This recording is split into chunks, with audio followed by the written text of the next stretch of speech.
السلام علیکم ورحمۃ اللہ وبرکاتہ۔ آج ہم بات کر رہے ہیں کہ حاملہ خواتین کا کمرہ کیسے ہونا چاہیے۔ ویسے شاید آپ کو لگے کہ یہ کوئی اتنا اہم ٹاپک تو نہیں تھا، تو اس کا جواب یہ ہے کہ سر جی، ایٹماسفیئر کا بڑا اثر ہوتا ہے، ماحول کا بڑا اثر ہوتا ہے، اور ہر چیز کا، اور خصوصاً حاملہ عورت وہ تو ایک ایسے پروسیس سے، ایسی ہارموننگ چینجنگ سے گزر رہی ہے وہ عورت، تو اس کے لیے لازمی ایک خاص قسم کا اس کو ایٹماسفیئر کی ضرورت ہے۔ پہلے میں کچھ قباحتیں بتا چکا اور احتیاطیں بھی، تو آج ہم ڈسکس کر رہے ہیں کہ اس کا روم کیسے ہونا چاہیے۔ سب سے پہلے حاملہ خواتین کو چاہیے کہ وہ اپنا ایک الگ کمرہ بنائیں گھر میں، اس کی صاف صفائی کریں، اس کو اچھے طریقے سے دھوئیں، صاف کریں، اور اس میں سے جتنا بھی غیر ضروری سامان ہے نا وہ نکال دیں، اور اس کے علاوہ کمرے کی چاروں دیواروں کے اوپر خوبصورت تصویریں لگا دیں، چھوٹے بچوں کی، گرتی آبشاروں کی، قدرتی فطرت کے مظاہر کی خوبصورت سینریز لگا دیں۔ اور اس کے علاوہ کوشش کریں کہ حاملہ خواتین جو ہیں وہ اپنا کمرہ ایسے رکھیں کہ جو کہ ہوادار ہو۔ آپ کو پتہ ہے کہ ہوا جو فریش آکسیجن ہے وہ حاملہ کے لیے بہت اہمیت کی حامل ہے، اور پھیپھڑوں کی جو ایکسرسائز ہے وہ کیا ہے؟ وہ ہے کہ لمبی لمبی سانسیں لینا۔ تو وہ جب ہی آپ لے سکیں گے جب آپ گھٹن سے، حبس سے باہر نکلیں گے، اور وہ تبھی ممکن ہے جب آپ کا کمرہ ہوادار ہوگا۔ عموماً شہروں میں 3 مرلے کے، 5 مرلے کے گھر ہوتے ہیں، اور گنجانیت اتنی ہوتی ہے کہ ان میں فریش آکسیجن جو ہے وہ نہیں مل پاتی، جس سے یہ ہوتا ہے کہ حاملہ کو دم شکنی، بے چینی، چڑچڑاپن پیدا ہو جاتا ہے،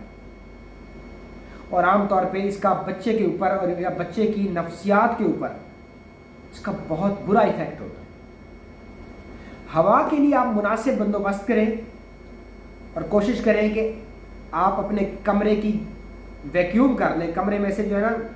ویکیوم سے مراد یہ ہے کہ جو کاربن ڈائی آکسائڈ والی گیسز ہیں وہاں پہ وہ نکل جائیں، اور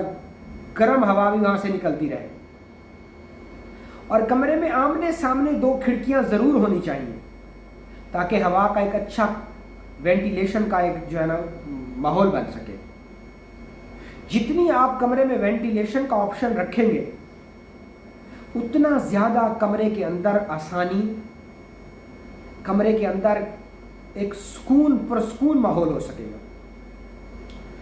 تاکہ حاملہ عورت صبح صبح جب اپنے بستر پر اٹھے تو اس کو جو صبح صبح ویلکم کہے نا، وہ ٹھنڈی ہوا کے جھونکے ہوں۔ تو اب ہم چلتے ہیں کہ اس کمرے میں بیٹھ کے اس نے کیا کرنا ہے؟ پھیپھڑوں کی ایکسرسائز کرنی ہے، اور پھیپھڑوں کی جو ایکسرسائز ہے وہ ہے تیز لمبی لمبی گہری سانسیں لینا، جس سے کیا ہوگا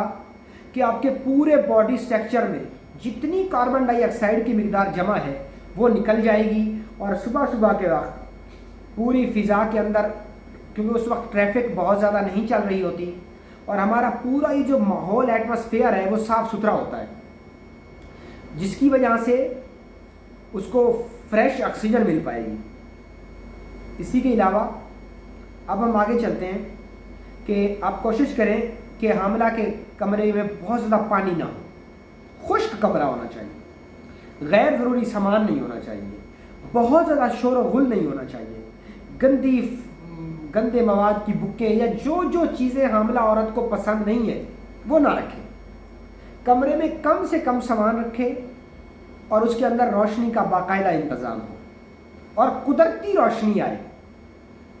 اب قدرتی روشنی سے کیا مراد ہے؟ میں نے شہروں میں ایسے گھر دیکھے ہیں کہ جن کے اندر کئی ہفتوں تک سورج کی روشنی آتی نہیں ہے، جس سے کیا ہوتا ہے کہ کمروں کے اندر نمی پیدا ہو جاتی ہے، اور کھٹمل پیدا ہو جاتے ہیں، یا طرح طرح کے بیکٹیریا پیدا ہو جاتے ہیں۔ تو حاملہ خواتین کو چاہیے کہ یا تو وہ چھت پہ اپنا کمرہ، دوسری سٹوری پہ اپنا کمرہ ہائر کریں، اگر دیہات میں ہے تو بہت اچھی بات ہے۔ یعنی ایک تو ہوا ہونی چاہیے، کمرہ ہوادار ہونا چاہیے،